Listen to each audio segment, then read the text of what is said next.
All right, what is going on today, guys? Welcome back to an episode of WNN. I had an interesting idea tonight. I thought instead of just filming a normal episode of WNN, we would go out on the road. I was feeling like, I need some dopamine. I wanted to go to Dave & Buster's. I want to get some food. I want to play some games, but also I need to do a video. So we're combining them. We're combining them. I don't know. I really don't know what else to say. We'll see if this goes well. It might not. By the way, server, we're not tourists and we're not vloggers. We're doing something much weirder. It is much weirder than that. You wouldn't even... I could explain it to you, you'd be like, what the hell did you just say to me? All right, so I found an area where I think we can film this. I decided to go in the booth, the Ghostbusters booth.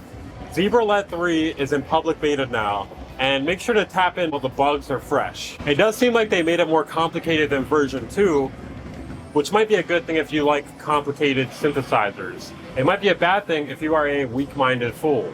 It is a single oscillator synth that utilizes wavetables or additive synthesis. It has a spline-based wavetable editor, and you can export the wavetables. You can share your constructive criticism with them, but they didn't state what it had to be about, so let them have it. I gave them my 10-page journal entry about why I hate BusyWorks beats. I was gonna say why I hate life, but I changed it up on the fly. There is no stated end date for the beta period, so make sure when you utilize it. Some guy was just picking up trash behind you and he looked in here. There is no stated end date for the beta period, but if you decide to use it on a song or beat, I recommend you flattening it to audio just in case. See, this game is called Floppy Tickets because they can't legally call it Flappy Bird, but it is Flappy Bird.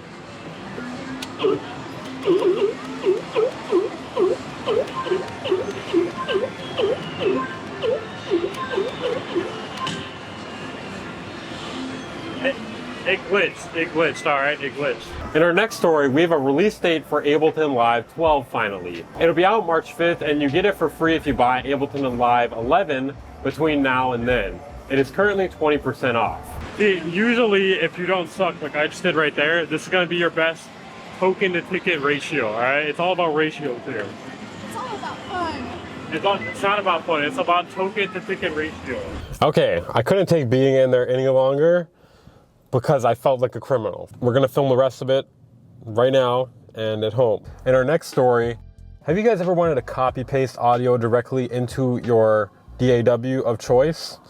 Well, introducing SOUNDPASTE. I feel like I'm doing a fucking ad for them right now. I'm not doing an ad for them, I'm just telling you about it because we need some goddamn news. Okay, there's not a lot of good news right now. It costs $9.99. It's for Mac only. Essentially with this app, it makes it much easier to bring in any audio that you want to sample through YouTube or whatever the sort directly into your DAW. You set up a hotkey, press the hotkey, record the sound, then you can just paste it back into your DAW. Like I said, it's for Mac only. Kind of wish we could have this on Windows, maybe someday. So I thought it would be a great idea today to film a news video somewhere where I have to wear earplugs.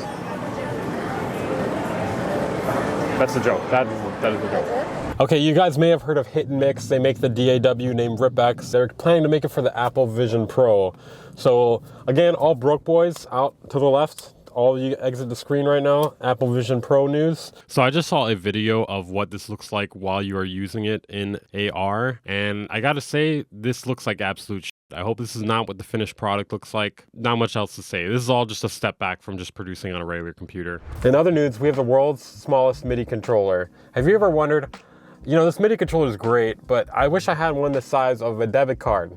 That way I can lose it, just like my debit card or my license that's expired. You can officially buy something known as MIDICARD. It is an 18-note keyboard, probably because they couldn't fit any more notes on it. You can play notes, trigger modulation, sustain, as well as you'll have 3 different velocity levels, which is basically all you need, apparently. There's also an octave up and down button, so this, you know, this could possibly replace keyboards, I think. It's 50 pounds, 60 if you want the lightning cable version, whatever the fuck that means. But the next batch is coming February 26th, 5 days. So mark your calendars, guys. Okay, so I lied. We are not filming the rest of it at my house. I'm clearly back at the arcade, real arcade, got the sound issues figured out. Arturia released the Mark III versions of their KEYLAB Essential MIDI keyboards last year in the 49 and 61 key versions, which had improved DAW integration, scale and chord modes, and more. They have released an 88 key version of it, which is already out of stock on their official website. You can also order it through Sweetwater though. But essentially it is a velocity sensitive, semi-weighted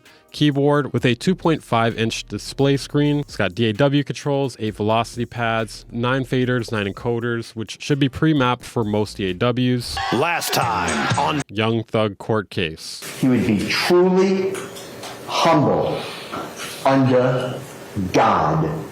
That's what thug means. Well, it seems like the court case is not going any better since then. One of the defense attorneys has been arrested on gang-related charges. She was taken into custody on February 16th and was alleged to have contacted a suspect of the 2022 shooting of 2 men. She advised him of warrants for his arrest. She also provided information she had learned during a preliminary hearing related to the shooting and advised that the suspect dispose of his phone as police were going to arrest him. She's been taken to jail because this is what they refer to as tampering with evidence. Obviously, this is a pretty serious court case. 28 people, including Gunna and Young Thug, were charged in a 56-count indictment. Apparently, this is the second attorney to be arrested, almost third. Another attorney was arrested for having prescription medicine. Hopefully, they meant someone else's medicine and not his own. I mean, come on, who doesn't have some extra prescription medicine on them? Apparently, the prescription drug guy also threw his phone at an officer afterward. And then the other attorney, the third one, was held in contempt for showing up to court late. He avoided jail time by buying the other lawyer's lunch. I'm not making this up. In which he got wings from a strip club. I swear to God, I'm not making this up. I have no idea where they're getting the attorneys for this case, and I'm gonna be honest, they should probably get new ones.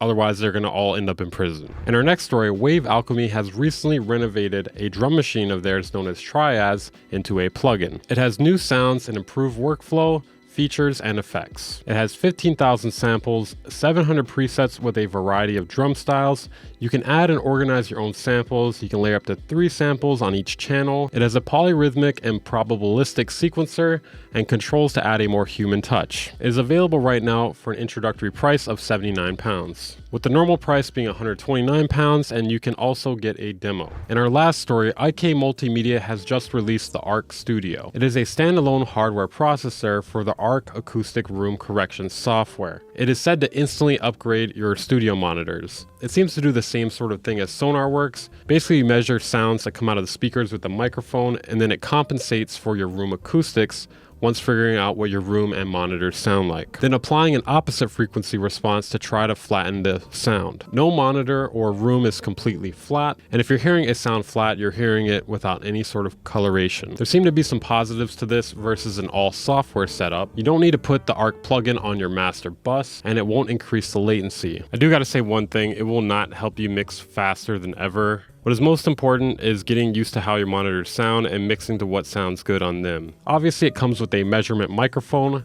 They also offer monitor emulation, so you can mimic the sound of other monitors, speakers, etc. It's kind of hilarious because you're correcting the sound of your monitors to be flat, and then you're just applying something else to it to make it not flat. So you're just turning your Yamahas into JBLs, basically. I get it.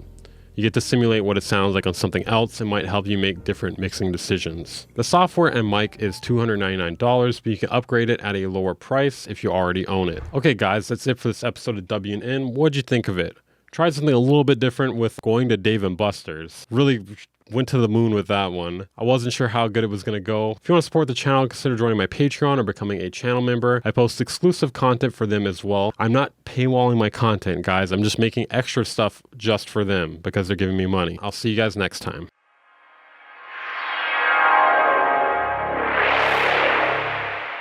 Bang Incorporated.